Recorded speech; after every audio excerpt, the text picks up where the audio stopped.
नमस्कार। स्वागत है आपका आज ज्ञान गीता के 7वें अध्याय में। कल के अध्याय में जिस तरह से हमने पढ़ा कि किस प्रकार मन बहुत चंचल है, मन के चंचल होने की वजह से अर्जुन कहते हैं कि जो बातें भी आप कह रहे हैं श्री कृष्ण, वह सुनने में अच्छी लग रही हैं, लेकिन बहुत देर तक वह पॉसिबल नहीं है। स्थिर कैसे करें, मन इतना चंचल है कि कर्म संन्यास भी समझ नहीं आ रहा कैसे करें, और किस प्रकार से निष्काम कर्म करें वह भी बहुत पॉसिबल नहीं है ज़्यादा लंबे तक समय तक करना। तो बार बार अर्जुन श्री कृष्ण से ये कह रहे हैं कि इस चंचल मन को कैसे बांधें। तो लास्ट चैप्टर में, लास्ट अध्याय में हमने ये पढ़ा, श्री कृष्ण बार बार उनसे कह रहे हैं कि मुश्किल है, क्योंकि चंचल मन जो है वो एक भागते घोड़े की तरह है जिसे कंट्रोल करना मुश्किल है, परंतु अभ्यास के द्वारा और सचेत रहकर या कॉन्शियस लिविंग के थ्रू हम लोग उस मन को, चंचल मन को अपने कंट्रोल में कर सकते हैं, बांध सकते हैं, कॉन्शियस चॉइसेस ले सकते हैं। कॉन्शियस चॉइस लेने के बाद कॉन्शियस डिसीजंस लेंगे, कॉन्शियस एक्शंस लेंगे, तो धीरे धीरे धीरे धीरे ये हमारी प्रकृति बन जाएगी। अब देखते हैं कि 7वें अध्याय के अंदर श्री कृष्ण आगे क्या कह रहे हैं। श्री कृष्ण कह रहे हैं, हे पार्थ, तू मेरे में अनन्य प्रेम से आसक्त हुए मन वाला और अनन्य भाव से मेरे परायण होकर योग में लगा हुआ, मुझको संपूर्ण विभूति, बल, ऐश्वर्य आदि गुणों से युक्त सबका आत्म रूप जिस प्रकार संशय रहित जानेगा, उसको सुन। मैं तेरे लिए इस रहस्य सहित तत्व ज्ञान को संपूर्णता से कहूँगा, जिसे जानकर फिर संसार में कुछ भी जानने योग्य नहीं रह जाएगा। हजारों पुरुष मेरी प्राप्ति के लिए इस तत्व को करते हैं, उस यत्न करने वाले योगियों में से भी कोई एक ही पुरुष मेरे परायण हुआ, मुझे तत्व को तत्व रूप में जानता है या मेरे तत्व को जानता है। तो यहाँ श्री कृष्ण अर्जुन से कह रहे हैं कि वह अनन्य प्रेम अर्थात अटूट प्रेम, अपार प्रेम से भरे मन, या उनका अर्थ है कि 200% फेथ। ठीक है, एक होता है प्रेम, हम किसी से प्रेम करते हैं, उसने कोई बात बोली, हम सिर्फ सुनने के लिए सुन लेते हैं, we just listen for the sake of listening, right.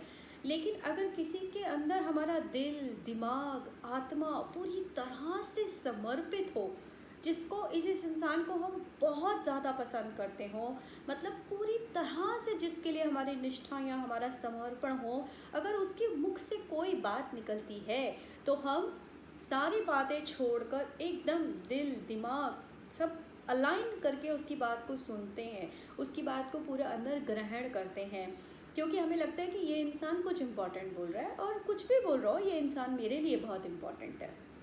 ठीक है, तो इसीलिए श्री कृष्ण कह रहे हैं, सिर्फ प्रेम नहीं कह रहे, अनन्य प्रेम। अनन्य प्रेम मतलब पूरा रमा हुआ, जिसकी अटूट सीमा हो, विदाउट लिमिटेशंस। इतना प्रेम अगर तू मुझ में रखे, मेरे अंदर 200% फेथ हो, जहाँ उसमें रम जाए, डाउटलेस फेथ हो, संशय रहित। संशय रहित का मतलब कि जहाँ पे तर्क वितर्क कुछ भी रहने की संभावना ही ना हो, ऐसा प्रेम रख कर अगर उन्हें सुनेगा तो वे ऐसा रहस्य खोलेंगे जिसे जानकर और कुछ जानने लायक नहीं रह जाएगा। श्री कृष्ण कह रहे हैं कि अगर तू मुझसे ऐसा प्रेम करके मुझ में 100%, 200% डिटर्मिनेशंस के साथ अपने लॉजिक्स को साइड पे रख, अपने तर्क वितर्क को साइड पे रख, और अपनी निष्ठा से अगर तू मुझे सुनेगा तो मैं तेरे सामने एक ऐसा रहस्य खोलूँगा जिसे जानने के बाद तुझे और कुछ जानने का शेष नहीं रह जाएगा। सो श्री कृष्ण उससे 100-200% अपनी निष्ठा मांग रहे हैं, because without that strong faith और unconditional love, Arjun won't be able to understand the secret which Shri Krishna is about to disclose. So Shri Krishna said, if you give me your 200%, then I will reveal a secret and nothing will be left after that, beyond that. वे कहते हैं यह secret, ये जो ज्ञान है, ये हजारों में से कोई विरला पुरुष ही समझ पाता है। ठीक है, करोड़ों करोड़ों लोग हैं, अरबों लोग हैं, उनमें से कोई एक जो है विरला जो है उसे समझ पाता है। और समझकर उस रास्ते पर कोई विरला एक ही चल पाता है और मुझ तक पहुंच पाता है। इसीलिए इस सीक्रेट को बहुत ध्यान से सुन। इसलिए इस सीक्रेट को बहुत ध्यान से सुन। श्री कृष्ण आगे बताते हैं कि किस प्रकार 8 विभक्तियों में उन्होंने अपनी प्रकृति को विभाजित किया है। Now he is revealing the secret. उन्होंने बोला कि मैंने अपने आप को 8 मूल प्रकृतियों में विभाजित किया है। These are my core nature, my basic core nature. What is that? पृथ्वी, जल, अग्नि, वायु, आकाश, मन, बुद्धि और अहंकार। तो ये 8 चीज़ों में श्री कृष्ण ने अपने आप को, श्री कृष्ण कह रहे हैं उस निराकार परमात्मा रूप में कि उन्होंने 8 विभक्तियों में अपने आप को विभाजित किया हुआ है। These are my basic lower nature, but my higher version is provided in everything, it is in the entire universe। लेकिन अगर मेरे हायर सेल्फ की बात करता है, मेरे हायर पर्सपेक्टिव से देखता है, तो आई एम ओमनी प्रेजेंट, मैं सर्वव्यापी हूँ। मैं इस यूनिवर्स के हर कोने कोने में हूँ, हर जगह पर हूँ। कोई एक कोना नहीं जो मुझ में समाया हुआ नहीं और जिसमें मैं समाया हुआ नहीं हूँ। उन्होंने आगे अर्जुन से कहा कि इस सृष्टि का निर्माण इन्हीं दोनों शक्तियों से हुआ है। इस जगत में जो कुछ भी है वह मुझसे उत्पन्न हुआ है, मुझसे ही उसका विनाश होता है। तो अगर जो 8 शक्तियों में जिसमें उन्होंने अपने आप को विभाजित किया है वह भी वही है, और यूनिवर्स में एक एंटायर स्पेस के रूप में भी वही है, रोम रोम में अगर वही है, क्षण क्षण में अगर वही है, हर कण में वह अगर है, तो वह कहते हैं कि इस सबका जो उत्पन्न हुआ करना मान वो भी मुझसे ही है। सब कुछ I am giving birth to everything and I am destroying everything as well। So संपूर्ण जगत का मूल कारण मैं ही हूँ। यह सब मुझ में मोती के धागे से मोती जैसे धागे में गुथा रहता है, उसी प्रकार यह संपूर्ण जगत मुझ में समाया हुआ है, मेरे अंदर बंधा हुआ है, गुथा हुआ है। श्री कृष्ण यहाँ मैं अर्थात निराकार स्वरूप की बात कर रहे हैं। श्री कृष्ण अपने श्री कृष्ण वाले जन्म रूप की बात नहीं कर रहे, वह अपने निराकार अविनाशी उस सर्वव्यापी रूप की बात कर रहे हैं, विराट रूप की बात कर रहे हैं। श्री कृष्ण फिर कहते हैं निराकार रूप को साक्षी रखते हुए जल के रस में मैं हूँ, कि उस निराकार रूप में अगर तू मुझे देखता है तो जल में जो रस है वह मैं हूँ। चंद्रमा और सूर्य का प्रकाश मैं हूँ। संपूर्ण वेदों में ओमकार मैं हूँ। आकाश में शब्द और पुरुष में पुरुषत्व मैं हूँ। पृथ्वी में पवित्र सुगंध मैं हूँ। अग्नि में तेज मैं हूँ। संपूर्ण भूतों में उनका जीवन मैं हूँ। तपस्वी का तप मैं हूँ। श्री कृष्ण कहते हैं कि I am the core of all the things present here. तो इस संसार में जो कुछ भी है वह सब मैं हूँ। मैं ही बुद्धिमानों की बुद्धि हूँ, तेजस्वियों का तेज हूँ, कामनाओं से रहित बलशालियों में बल मैं हूँ। मुझ में सत्व रज तम गुण सब प्रकट होते हैं। मैं सब में हूँ, सब कुछ हूँ, पर मैं स्वतंत्र हूँ। कितनी खूबसूरत बात कि मैं सब में हूँ परंतु मैं स्वतंत्र हूँ। मैं सब में होता हुआ भी, क्योंकि मेरा रूप नहीं है, मेरा आकार नहीं है, मैं सबके अंदर हूँ, लेकिन फिर भी मैं स्वतंत्र हूँ, इन सब से अलग हूँ। माया में उलझा मोहग्रस्त यह सारा जगत मुझे नहीं जानता। तो सब लोग जब इस माया के अज्ञान में, इस अंधकार में उलझ जाते हैं, उसी के अंदर फंसे रहते हैं, वह सब मुझे जानते नहीं, क्योंकि जब मैंने सब कुछ बनाया फिर भी मुझे नहीं जानते। मैं सर्वव्यापी हूँ फिर भी मुझे नहीं जानते। मुझ गुणातीत अविनाशी को यह जगत माया के अंधेरे में जान नहीं पाता। भटकता है, रोता है, चोट खाता है, पर फिर भी प्रकाश की ओर आने की चाह ही नहीं रखता। परंतु जो मेरे को निरंतर भजते हैं वो माया के दलदल को काट जाते हैं, इस अंधकार से बाहर आ जाते हैं, वे संसार से तर जाते हैं। इतना आसान मार्ग है मेरी भक्ति का, मेरे प्रेम का, मेरी निष्ठा का, परंतु माया के द्वारा अज्ञानवश हरने वाले ज्ञानवान और असुरी स्वभाव को धारण किए हुए नास्तिक प्रकृति वाले दुष्ट सब मेरे निराकार रूप को नहीं भजते हैं।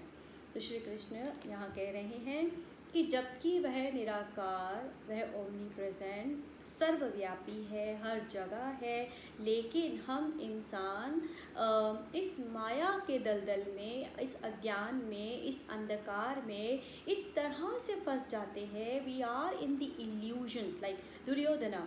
So we are in that illusion and ignorance that we are not able to see the supreme power. And we keep longing for things, right? अगर आप बोले कि आपके पिता राजा हो, लेकिन आप भूल गए कि आप राजा के पुत्र हैं, या आपकी बुद्धि समझिए कि आपकी याददाश्त चली गई, तो तब आप कैसे भटकेंगे? आप राजा के बेटे हैं लेकिन आपको मालूम ही नहीं कि आप राजा के बेटे हैं. Then you are longing for things, you are suffering, you are in pains. लेकिन अगर वो फॉग हट जाए, वह अंधकार हट जाए, तो हम वापस उस निराकार, उस राजा की गद्दी पर बैठ जाते हैं.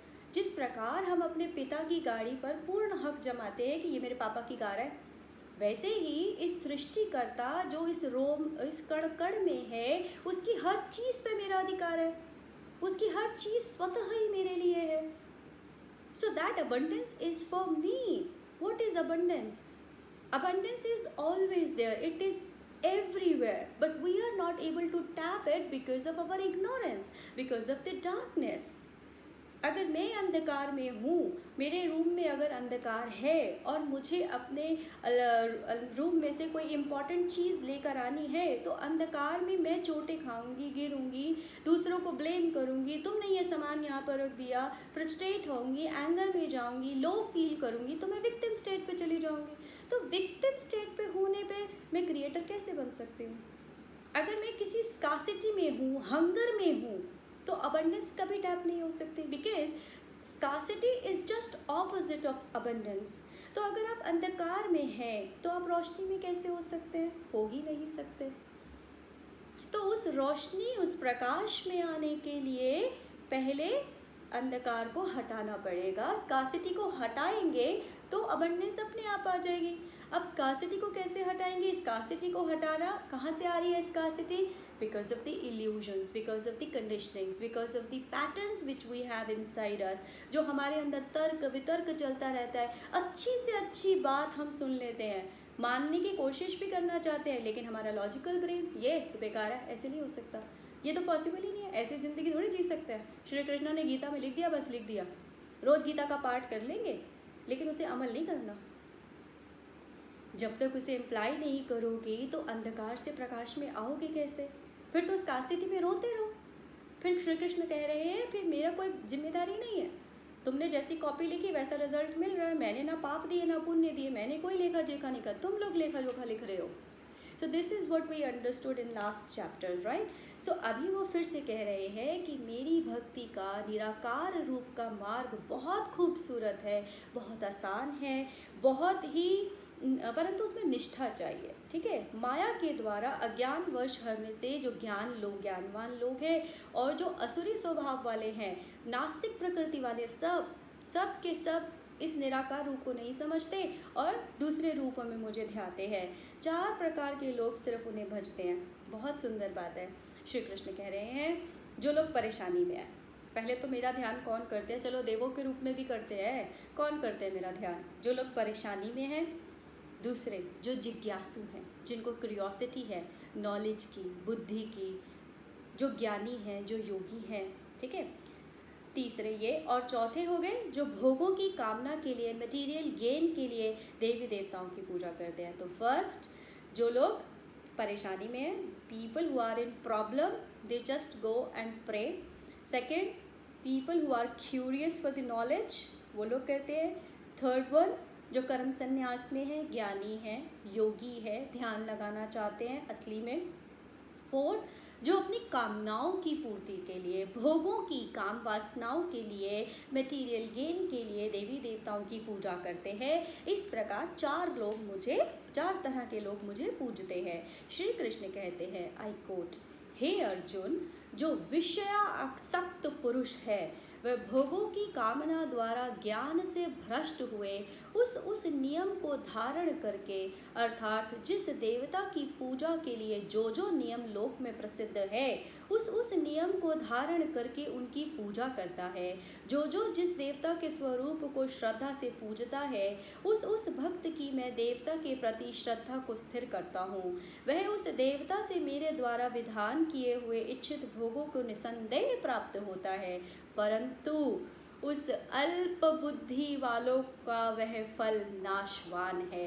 वे देवताओं को पूजने वाले देवताओं को प्राप्त होते हैं और मेरे भक्त चाहे जैसे मर्जी मुझे भजे, शेष मेरे को प्राप्त होते हैं। बहुत ही ब्यूटीफुल पैसेज है जिसे समझना चाहिए। श्री कृष्ण कह रहे हैं कि हे अर्जुन, जो विषयासक्त, मतलब जो हम अपनी मटेरियल वेल्थ, हेल्थ, जो भी अपनी मनोकामनाएं, इस ड्रामा में हम हैं, इस प्ले के अंदर जो रिक्वायरमेंट्स हमारी आती हैं, जब कभी हम सफरिंग्स में हैं या पेन्स में हैं, तो मटेरियल गेन के लिए हम क्या करते हैं, हमारी कंडीशनिंग्स के हिसाब से अपने अपने देवी देवता, गुरु, पितृ, इन सब को हम पूजा करते हैं। क्योंकि जैसे जिस घर में मेरा जन्म हुआ, अगर उसके अंदर महाकाली की पूजा होती होगी तो ऑफ कोर्स मैं महाकाली की ही पूजा करती रहूँगी। अगर जिस घर में मेरा जन्म हुआ वहाँ पर किसी देव देवता को नहीं माना जाता, किसी गुरु को माना जाता है, तो डेफिनेटली मेरे अंदर भी वही संस्कार आएगा कि मैं उन्हीं गुरु को ही मानूंगी। तो वो कह रहे हैं कि आप जिस प्रकार भी, और फिर हर किसी के नियम है, किसी के घर अगर श्री कृष्णा की पूजा होती है तो उनके अलग नियम हैं, वीरवार को बृहस्पति देव जी की पूजा होती है तो उनके अलग नियम है, साईं बाबा के अलग नियम है, मंगलवार को अगर हनुमान जी की पूजा होती है तो उनके अलग नियम हैं। तो श्री कृष्ण कह रहे हैं कि सब भोगों की कामना रखते हुए ज्ञान से भ्रष्ट, जो असली ज्ञान है उससे अलग भ्रष्ट हुए, नियमों को धारण करते, नियम करते हैं, अलग अलग नियमों का धारण करते हैं देवता की पूजा के लिए। जो लोक में, इस दुनिया में जो नियम प्रसिद्ध हैं उनके सब नियमों का धारण करते हैं। बहुत कठिन है वह पूजा। जो जिस देवता को जिस रूप में श्रद्धा से पूजा करता है, मैं उस देवता के प्रति उसकी श्रद्धा को पूरा करने के लिए उसकी सारी कामना पूर्ण करता हूँ। वह उस देवता के द्वारा मेरे ही विधान के किए हुए इच्छित भोगों से निसंदेह प्राप्त होता है, उसे सारे फल मैं प्राप्त करा देता हूँ। लेकिन अल्प बुद्धि, मतलब अधूरी बुद्धि, अज्ञानी है वह लोग, तो वह अज्ञानियों के फल जो है वो नाशवान है। उनका फल कहाँ तक है, क्योंकि वो उस ड्रामा के अंदर ही वो हेल्प मांग रहे हैं, तो उस ड्रामा में उन्हें जो चीज़ चाहिए वो मिल जाएगी। ये जीवन एक ड्रामा है, तो वहाँ तक तो ठीक है, लेकिन वो फल तो वहीं नाशवान हो गए, वो आगे नहीं जा रहे। तो देवताओं को पूजने वाले देवताओं को प्राप्त होते हैं। ये बात हमने लास्ट चैप्टर में समझी थी कि हमारी आलिया कॉन्शियस के अंदर जो इम्प्रिंट्स होते हैं वही हमें हमारी मृत्यु के बाद, हमारा शरीर त्यागने के बाद हमें दिखाई देते हैं। और जो मेरे लोग हैं, जो मुझे निराकार रूप में भजते हैं, उनके लिए कोई रिचुअल्स नहीं है, उनको कोई नियम पालन नहीं करने हैं। सिर्फ उनके लिए 2 नियम जो बताए थे उन्होंने, या तो कर्म संन्यास या निष्काम कर्म योग, दोनों ही तरीके से आप उस परमात्मा को, उस निराकार रूप को प्राप्त हो सकते हो। तो वह कह रहे हैं कि इस प्रकार से तुम मुझ में ही समा जाओगे। या भगवान जी स्पष्ट कह रहे हैं कि जीवन भर जिसकी प्रतिमा हम हृदय या मस्तिष्क में बसाएंगे, सूक्ष्म शरीर में उसी के इम्प्रिंट्स रहेंगे। देखिए, बचपन से लेके जिस भी देव को हम पूजते आ रहे हैं तो हमारे सबकॉन्शियस में वही चल रहे हैं। तो जब हमारे पर विपत्ति आती है, हम सबसे पहले हमारे मुंह से क्या निकलता है, उसी देव का नाम निकलता है या उसी गुरु का नाम निकलता है। ठीक है, तो जब हमारी मृत्यु आएगी तब तो सबसे बड़ा संकट होता है, तब हमारे मुंह से अपने आप ही किसका नाम निकलेगा, अपने गुरु का या अपने देव का। तो वही बात कह रहे हैं कि जो इम्प्रिंट्स आपका शरीर त्यागते समय आपके सूक्ष्म शरीर में रहेंगे वही आपको दिखाई देंगे। तो तब भी आप निराकार उसके रूप में नहीं पहुँचे, आप देव के पास ही पहुँचे।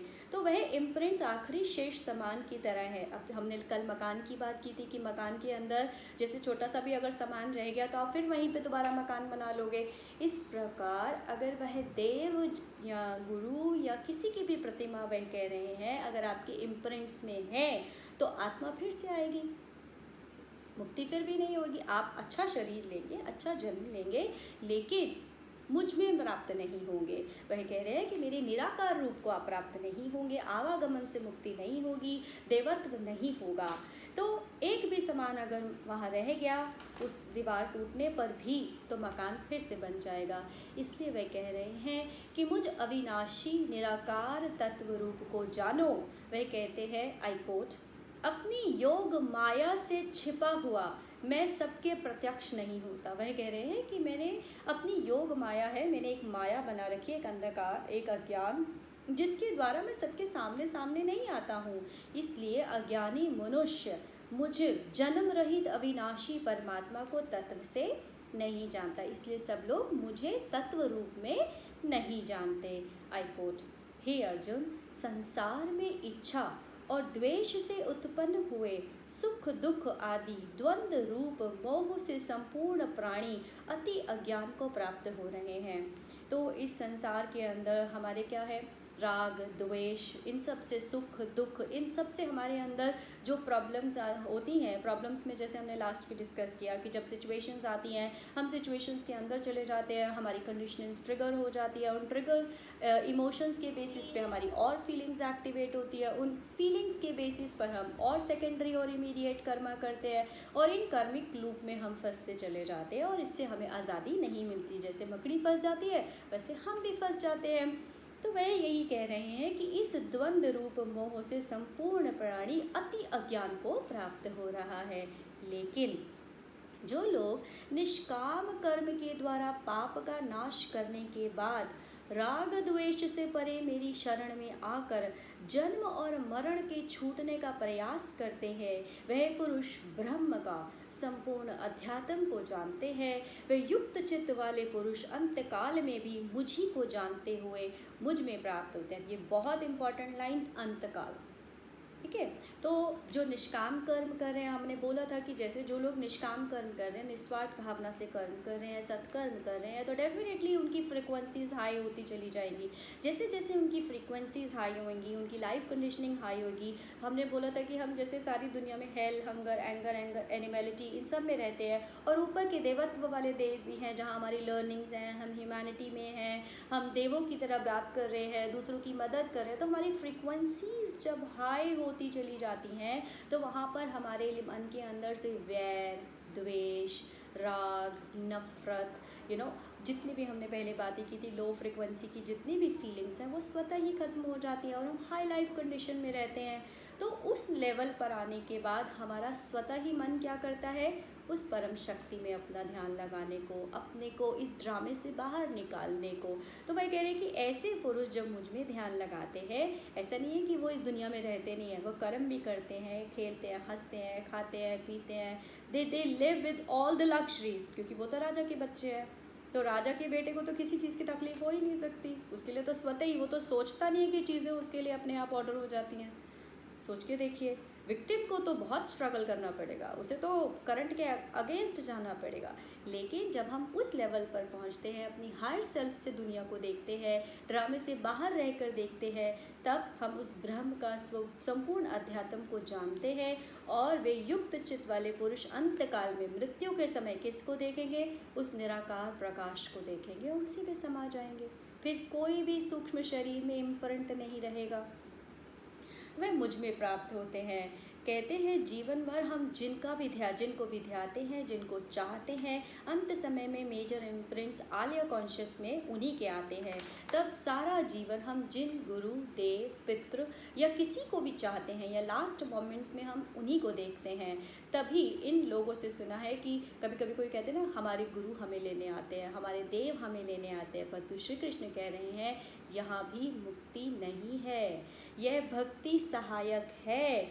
जीवन की उलझनों से निकालने के लिए, अज्ञानवश बंधी मनोकामनाओं को पूर्ण करने के लिए, परंतु मुझ तक आने के लिए तुम्हें सबको छोड़ना पड़ेगा। सारी माया, सारे द्वंद्वों से परे मुझ परमात्मा को ध्याना पड़ेगा, मुझ निराकार रूप को ध्याना पड़ेगा।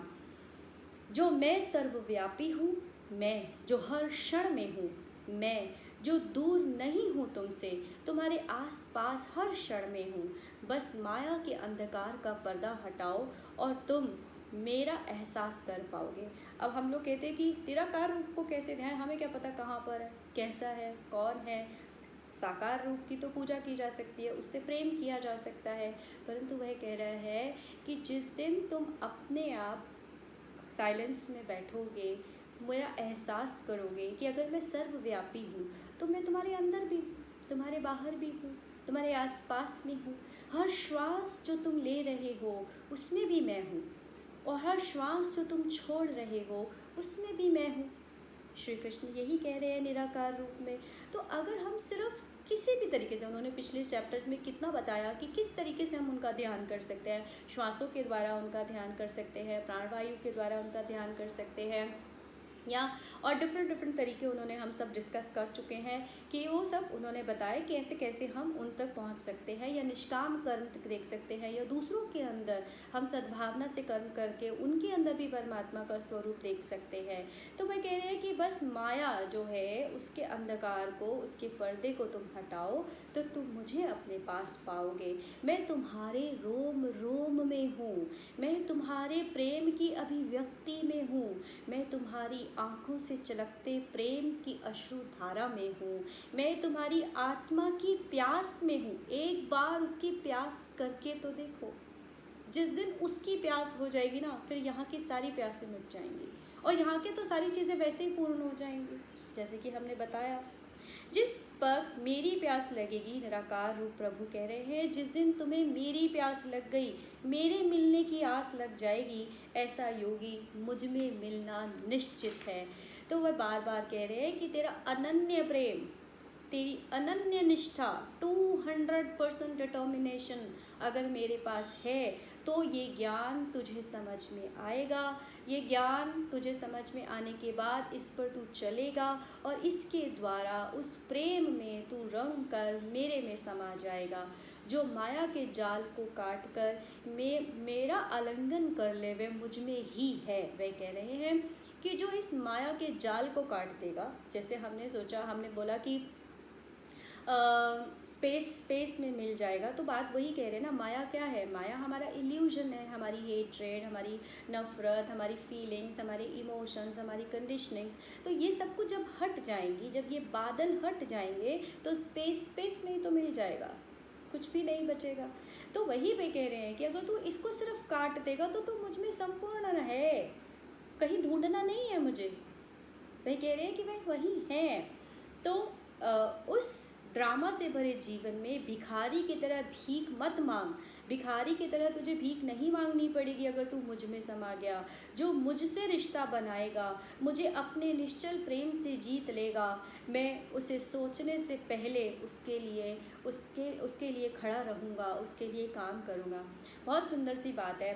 सपोज़ अगर आप किसी स्ट्रेंजर से मिलते हैं, तो किसी स्ट्रेंजर से मिलने पर आप अपनी कोई बात कहना चाहते हैं, कोई उससे कुछ डिमांड करना चाहते हैं, तो डिपेंड करता है कि स्ट्रेंजर आपकी बात सुने पहली बात, अच्छा सुन भी ले तो आपकी बात पूरी करे, आपकी ख्वाहिश पूरी करे या ना करे।